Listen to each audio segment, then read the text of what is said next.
ಅಕ್ಕಿ ಮಾರುಕಟ್ಟೆ ಬಡಾವಣೆಯೊಂದರಲ್ಲಿ ಸಮರ್ಪಕ ಸ್ವಚ್ಛತಾ ನಿರ್ವಹಣೆ ಇಲ್ಲದೆ ನಿವಾಸಿಗಳು ಪರದಾಡುವಂತಾಗಿದೆ. ರಸ್ತೆ ಬದಿ ಹಾಗೂ ಚರಂಡಿ ಪಕ್ಕದಲ್ಲಿ ಎಲ್ಲೆಂದರಲ್ಲಿ ಕಸ ತ್ಯಾಜ್ಯ ರಾಶಿಯಾಗಿ ಬಿದ್ದಿರುವ ದೃಶ್ಯಗಳು ಸಾರ್ವಜನಿಕರ ಆಕ್ರೋಶಕ್ಕೆ ಕಾರಣವಾಗಿವೆ. ಪ್ಲಾಸ್ಟಿಕ್, ಆಹಾರದ ತ್ಯಾಜ್ಯ ಸೇರಿದಂತೆ ವಿವಿಧ ರೀತಿಯ ಕಸ ರಸ್ತೆ ಬದಿಯಲ್ಲಿ ಸಂಗ್ರಹವಾಗಿದೆ. ಇನ್ನು ಚರಂಡಿಗಳು ಕೂಡ ಕಸದಿಂದ ತುಂಬಿದ್ದು ದುರ್ವಾಸನೆ ಹಾಗೂ ಸೊಳ್ಳೆ ನೊಣಗಳ ಹಾವಳಿ ಹೆಚ್ಚಾಗಿದೆ ಎಂದು ಸ್ಥಳೀಯರು ಆರೋಪಿಸಿದ್ದಾರೆ.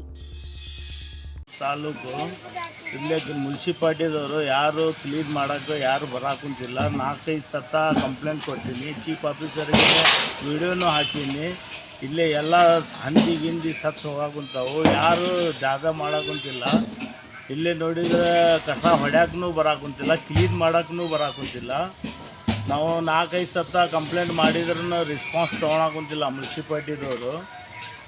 ಇದು ಪ್ರಾಬ್ಲಮ್ ಭಾಳ ಆಗಾಕುಂತೈತಿ. ಇಲ್ಲೇ ಸ್ಕೂಲ್ ಹುಡುಗರಿಗೆ ಹೋಗೋ ಮುಂದೆನೂ ಪ್ರಾಬ್ಲಮ್ ಆಗಾಕುಂತೈತಿ. ಇಲ್ಲೇ ಕಸ ತುಂಬೋರು ಯಾರಿಲ್ಲ. ಮುನ್ಸಿಪಾಲ್ಟಿದವ್ರಿಗೆ ಹೇಳಿದ್ರೆ ಏನು ರೆಸ್ಪಾನ್ಸ್ ತೊಗೊಳಕುಂತಿಲ್ಲ. ನೀರೆಲ್ಲ ಅಂಗಡಿ ಒಳಗೆ ಬರಾಕುಂತೈತಿ. ಇಲ್ಲೇ ಆಜು ಬಾಜುದವ್ರಿಗೆ ಹೇಳಿದರೆ ಎಲ್ಲರೂ ಉಚ್ಚಿ ಒಯ್ಯಕ್ಕೆ ಇಲ್ಲೇ ಬರ್ತಾರೆ. ಬಂದು ಇಲ್ಲೇ ಉಚ್ಚಿ ಒಯ್ತಾರೆ. ವಾಸನೆ ನೋಡಿದರೆ ಅಂಗಡಿ ಚಾಲು ಮಾಡೋಕೆ ನಿಂದ್ರಕ್ಕೆ ಬರೋ ಅಂತಿಲ್ಲ. ಭಾಳ ಪ್ರಾಬ್ಲಮ್ ಆಗಾಕುಂತೈತಿ. ಇಲ್ಲೇ ನಿಮ್ಮ ಹೆಸರು? ರಶೀದ್ ಖಾನ್ ನಂದು ಹೆಸರು, ಕಾಂಜಾದೆ. ಈ ಸತ ಕಂಪ್ಲೇಂಟ್ ಮಾಡಿದ್ರೂ ವಿಡಿಯೋ ಹಾಕೀವಿ. ಚೀಫ್ ಆಫೀಸರ್ಗೆ ಇದಕ್ಕಿಂತ ಮುಂಚೆ 4-5 ಸತ ವಿಡಿಯೋ ಹಾಕಿ ಹೇಳಿದ್ರೂ ಏನು ರೆಸ್ಪಾನ್ಸ್ ತೊಗೊಂಡಿಲ್ಲ. ಪೂರ್ತಿ ಗಟ್ರ ತುಂಬಿಬಿಟ್ಟೈತಿ. ನೀರು ನೋಡಿದ್ರೆ ಮಳೆ ಬಂದು ಒಳಗೆ ಬರೋ ಅಂತಿದ್ದಿ ದಾರಿ ಒಳಗೆ.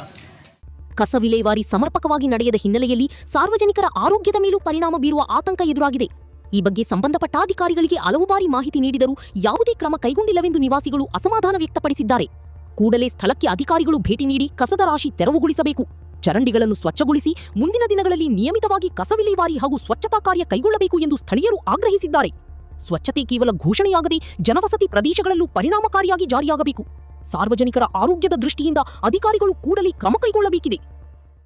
ನಮಸ್ಕಾರ. ಬಹಳ ವರ್ಷದಿಂದ ನೆನೆಗುದ್ದಿಗೆ ಬಿದ್ದಂಥ ಈ ಬಿಡದಿ ಟೌನ್ಶಿಪ್ ಮುಂದುವರಿಸ್ತಾ ಇದ್ದೇವೆ. ಉತ್ತಮ ರಸ್ತೆ, ಮೆಟ್ರೋ ಸೌಲಭ್ಯ, ಕ್ರೀಡಾಂಗಣ, ವಸತಿ, ಉದ್ಯಾನವನ ಒಳಗೊಂಡಂತ ಈ ಸಿಟಿ ಇದಾಗಲಿದೆ.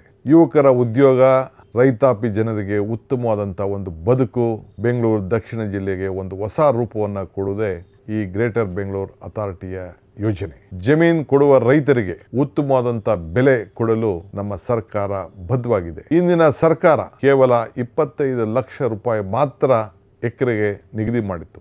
ಆದರೆ ನಮ್ಮ ಸರ್ಕಾರ ಪ್ರತಿ ಎಕರೆಗೆ 3ಕ್ಕೂ ಹೆಚ್ಚು ಕೋಟಿ ರೂಪಾಯಿ ಕೊಡಲು ನಿರ್ಧಾರವನ್ನು ಮಾಡಿದ್ದೇವೆ. ಹಣ ಬೇಡ ಎನ್ನುವಂಥ ರೈತರಿಗೆ 50% ಅಭಿವೃದ್ಧಿಪಡಿಸಿದಂಥ ಜಾಗವನ್ನು ಕೊಡಲಿಕ್ಕೆ ನಮ್ಮ ಸರ್ಕಾರ ತೀರ್ಮಾನವನ್ನು ಮಾಡಿದೆ.